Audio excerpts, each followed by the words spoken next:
Зрак надеж врз безизлезноста на 4 делчевски семејства, врз кои се заканува бездомништвото, пристигна од Шведска. Младиот Ангел, син на Елизабета која живее во зградата на старото пожарно, револтиран од состојбите со овие семејства и неажурноста на институциите, најави помош од Шведска. Срамота е во еден град од 20.000 жители да има бездомништво. Јас лично ќе се заложам овие семејства да добијат кров над глава. Со Ангел не можевме да стапиме во контакт, но затоа неговата мајка објасни дека Ангел заедно со сестра му е 4 години во Шведска, каде што учи и работи, бидејќи овде таа немала услови да ги школува. Да, он ќе направи, ама ако таа од Делчево, од и ДКК се обрнахме в Делчево, сите грчат раце и рамење, ние не знаеме ништо и ние не знаеме ништо. Ако ништо никој не знае, нека станат од фотелите. Може па има некој што знае, што е паметен, за да помогне на тој народ.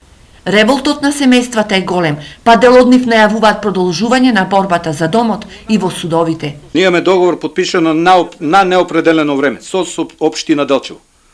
И ќе бараме правна заштита, а тие договори, значи на неопределено време.